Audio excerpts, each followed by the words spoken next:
Do you remember the awesome Saturday morning cartoon Gotcha Force? It was about making friends with sentient toys from outer space and then using said toys to battle with friends. The main character Ko had a companion named G-Red, who just happened to be the leader of the GF army. The evil galactic emperor was invading Earth with its death force. Wait, you don't remember it? Ah, that must be because it was never a cartoon. It should have been. Gotcha Force is an amazing game made by Capcom in 2003. The game is set up just like a syndicated anime. You have many Gotchaborgs to collect, trade, and play as. There are many with varying styles of play that anyone can find a character that fits them just right. There's a lot of randomness to which characters you get, and there are even multiple colors of each, just like special editions. Today, I'm going to show you how to play this game that's close to my heart in ultra-widescreen. These tips will help you play the game in any aspect ratio other than its native 4x3. I think it's worth the minimal effort to play it in more immersive aspect ratios. So, without further ado, this is Gotcha Force in 21:9.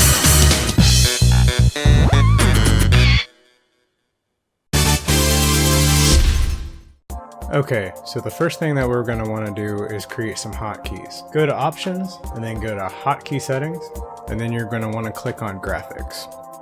After that, you're going to want to click on Toggle Aspect Ratio, and then create a hotkey for it. I use 4, and then you can close out. What this is going to allow us to do is to change the aspect ratio while in game.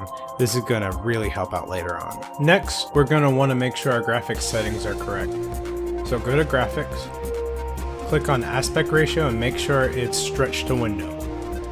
Then click on Enhancements and then make sure Widescreen Hack is checked. Go back to the General tab and then click on Full Screen Resolution and make sure that it's a widescreen resolution, and then you can close out.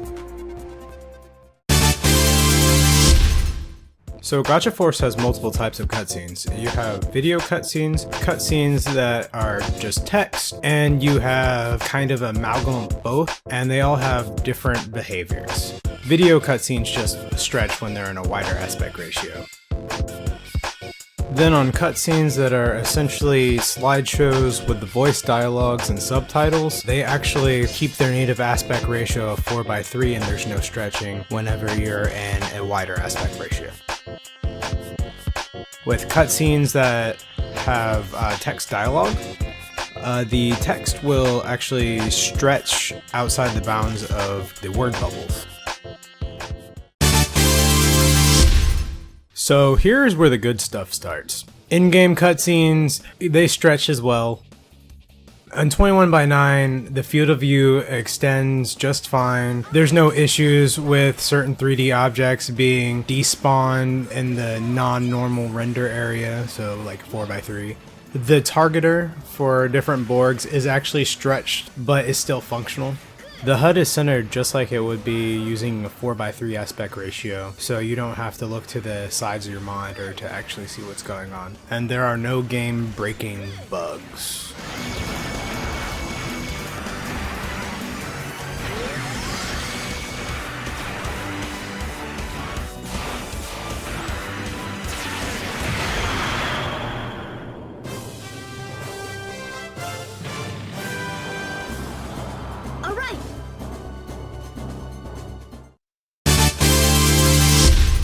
So oftentimes, at the end of your matches, you'll get a Borg randomly selected from the Borgs that you fought in the match. At that time, you'll get a cutscene that shows off the Borg you get. Thankfully, in 21:9, it's fine. It seems like pretty much any menu that is 3D driven looks correct in 21:9.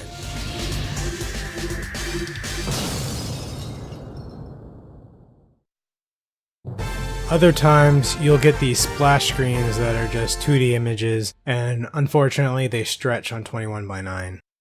In the main menus, this is where it actually becomes an actual problem for the first time. Trying to select the stage that you want to go to becomes really hard because in 21:9, the events are misplaced and are stretched towards the edges. In 4x3, everything looks correct. At times you'll need to enter text, and so there's an on-screen keyboard for that. In 21:9 it works, but when you're selecting letters, the main letters are actually stretched, and so they aren't in the right spot. You can fix this by going back into 4x3.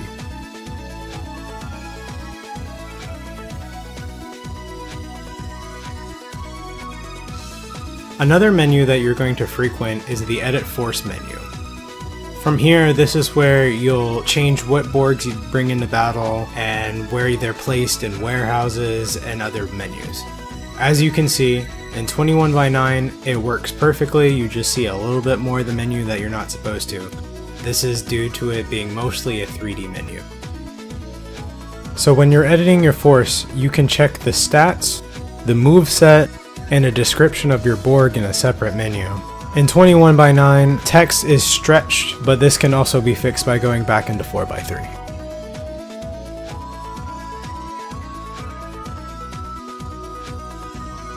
So these menus are the warehouse menu and the item list menu.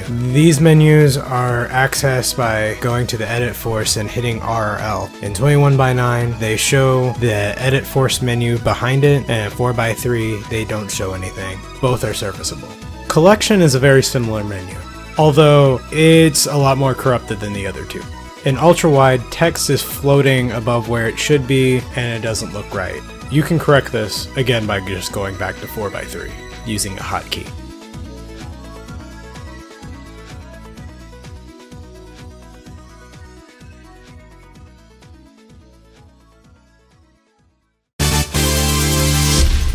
Menus for the multiplayer are actually kind of bad. Initially, when you're picking your controller and adding memory cards and changing Gacha Force energy, it looks fine.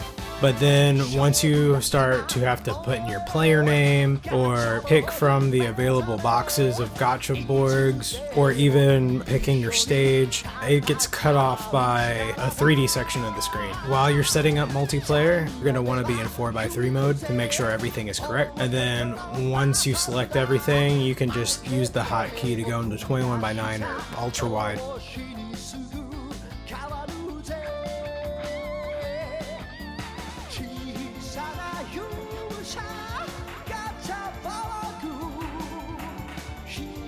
So split screen works as advertised. It works pretty much just like it does on a GameCube, only in ultra wide using Dolphin.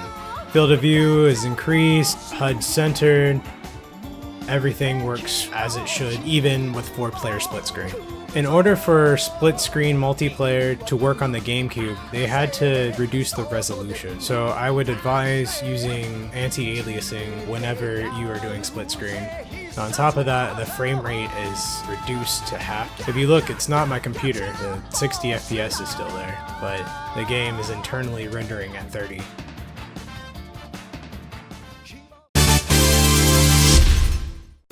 Gacha Force is one of my all-time favorite games. It's a game that I picked up on a whim. None of my friends have ever heard of it. I haven't ever heard of it.